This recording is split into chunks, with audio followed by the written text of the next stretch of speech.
So I don't know about the rest of you, but I just found out about this quote unquote movement, if you can call it that, slash campaign slash trend hashtag that's going on.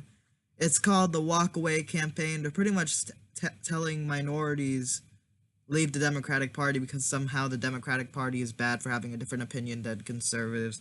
But I'll get more into my opinion afterwards. Let me just show you the beginning of the video of the founders introduction, I guess.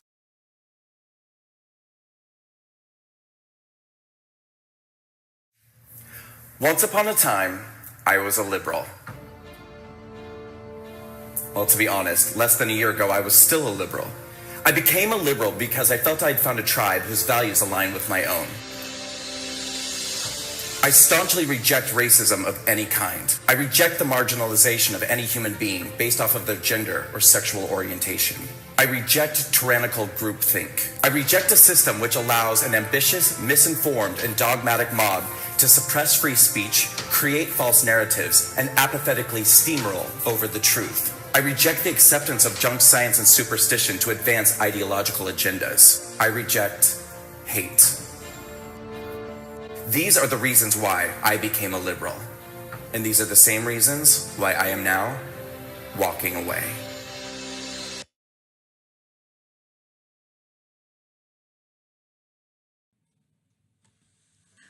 So that was the beginning of the video.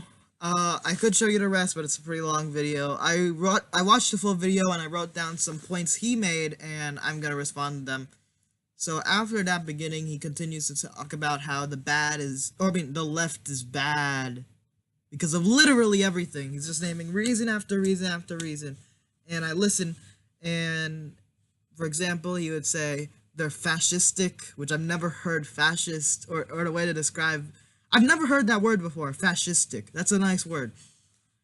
He says the left is fascistic, racist. They use identity politics. Identity politics, man. Identity politics.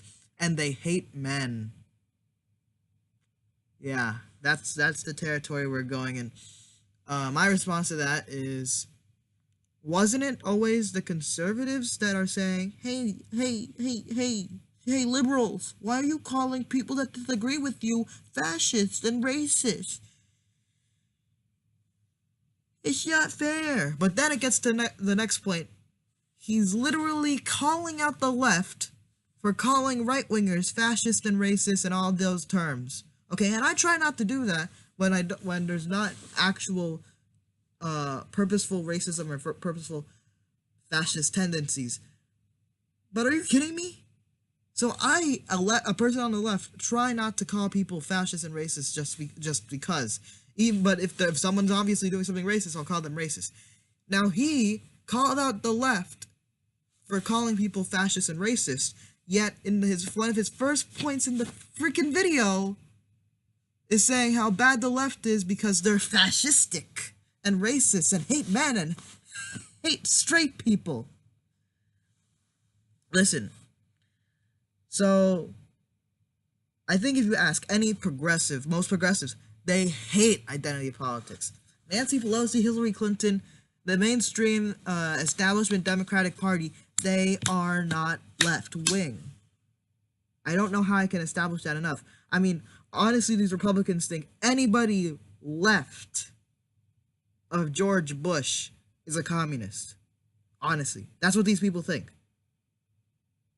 So it's really hard to tell them, no, when the standard norm in developed countries are things like universal health care, that is a left-wing position. That's the standard norm. In Canada, in Britain, in Germany, you will not have a right-wing politician saying, let's get rid of let's privatize healthcare. You are not going to have them succeed because it is the standard, even for the right wing in those countries, to have universal health care. In fact, I remember I was watching a British debate around the Parliament elections a few years ago, maybe last year, and the UKIP, the UK Independence Party, the people that did Brexit, the thing that the alt-right is in love with, the party, they were saying one of the reasons why they wanted to keep migrants out was to fund the healthcare service.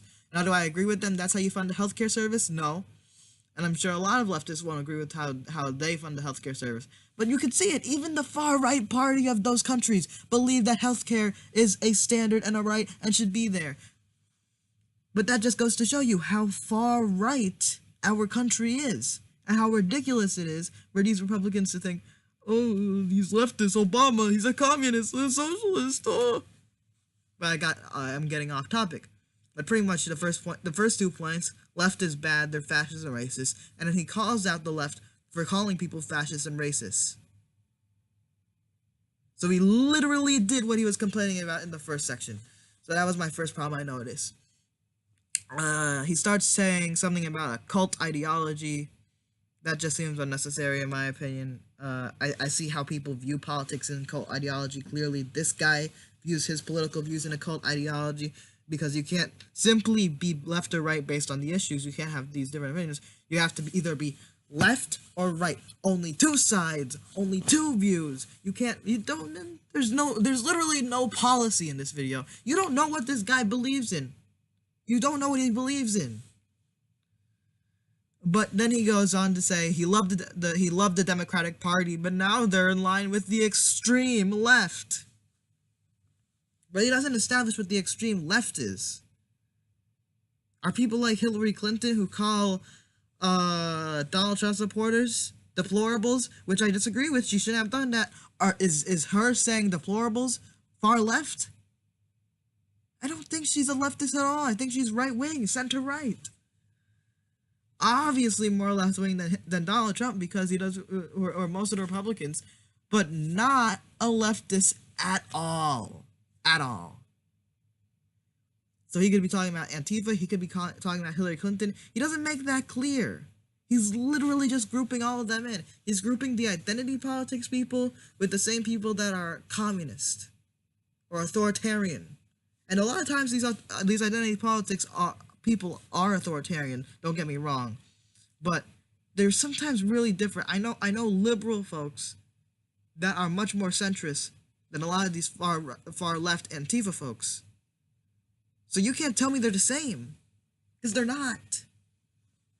And if you ask literally most progressives and most leftists, actual leftists that associate themselves with leftists, like socialists, communists, social democrats, they don't like identity politics. They don't. But then he continues to say that, but wait, before I continue, he said he loved the Democratic Party.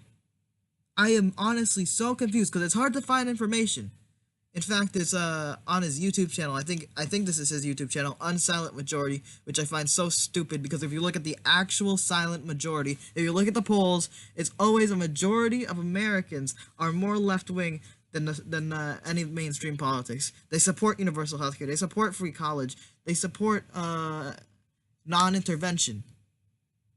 But then he calls himself the unsilent majority. The right always the right way. The real silent majority is the people that want these policies like universal healthcare, non-intervention, and ending the drug war.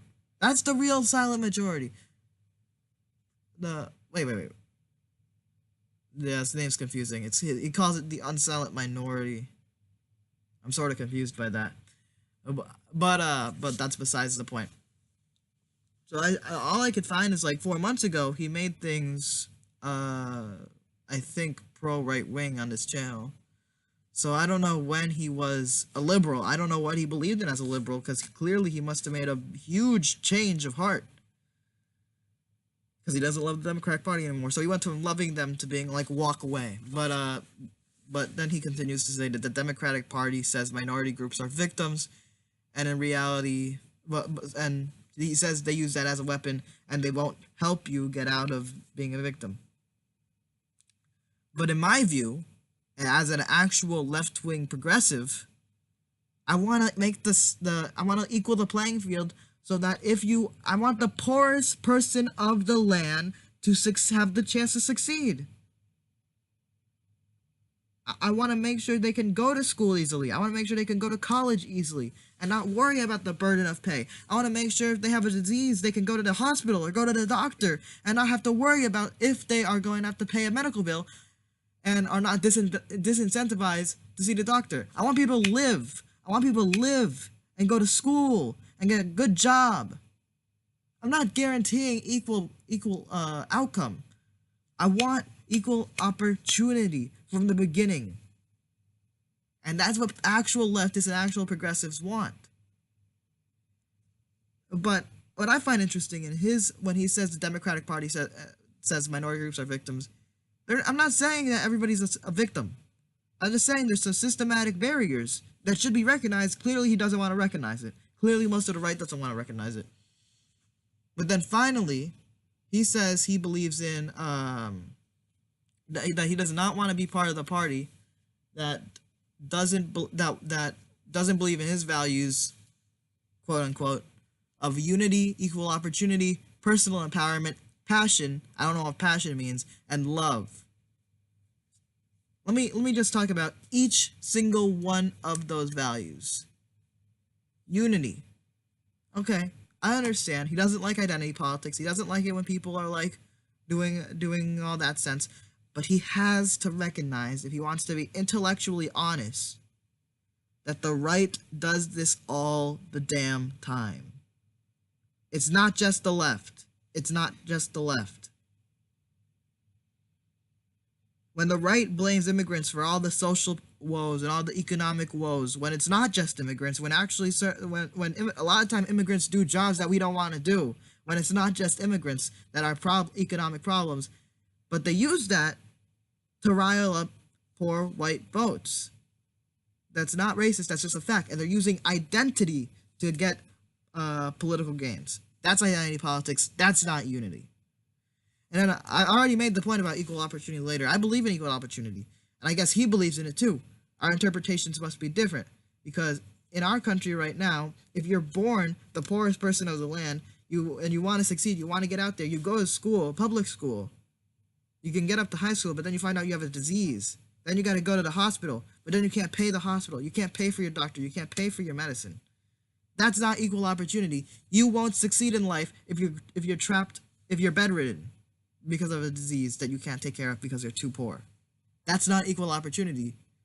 And the actual left wants equal opportunity. And then he makes the point, personal empowerment. I want people to be able to go out there and make a business. I would like to see personally lower taxes lower tax incentives for smaller businesses. Like the more workers they hire for decent pay, they can get a tax break. These small businesses. That's what I want to see. And I want people to be able to go out there and live their dreams. But in my opinion, it goes back to equal opportunity. To be able to live dreams, you have to have decent health and decent education. Those are the stuff I'm passionate about. And that leads me to the second to last point. He makes passion. So I guess in his mind, the people of the Democratic Party just don't have any passion. I don't exactly know what he means when he says that in a political sense. Because I'm sure that the SJW types, the identity politics types, I'm sure they're really passionate about what they believe. I don't know what he's trying to say. That point makes no sense, so I'm just going to skip over that. And finally, the point he makes, he doesn't want to be in a party that is against love. So it's a really bold statement to say an entire party is against love. But you got to recognize that the Democratic Party, and not just the Democratic Party, but the left wing, the left, they were the people that were saying, if you're gay, you should be able to marry whoever you want to marry. It's not the government's place to decide. Okay, that's love. And that's what the left believed in. Meanwhile, the right, to this day, are arguing nonsense claims that somehow the world is going to end because America, just America, allowed gay marriage. Those are claims not coming from the left, they're coming from the right. That's the party of love, or that's the political side of love. So overall, this movement But now, my opinion on the movement, I don't think it's gonna succeed. I made a video yesterday about how, or not yesterday, but my last video was about how what's his face, the Turning Point USA guy, Charlie Kirk, how he was bragging about black approval for President Trump was at 16%. Yeah. So I don't think this movement is gonna succeed. I'm sure it will convince some people that are weak-minded. I don't think this movement's gonna go anywhere. I think it's a trend. It's a hashtag. Maybe the right wingers are gonna keep spamming it everywhere. We'll see. I don't know though. But what I do know is I can't find the background of this guy. Honestly, you search his name, it's all about this whole this quote-unquote movement that he made. I can't find anything where it says he's a leftist.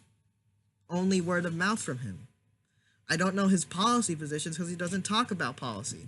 He just says really broad things like, oh, I'm for free speech. For liberty. I don't like Democrats. But it's like, okay, that's really freaking broad. And my guess is this is Dave Rubin wannabe who wants to be able to be like, hey everyone, it's me, the former liberal. I'm a conservative now.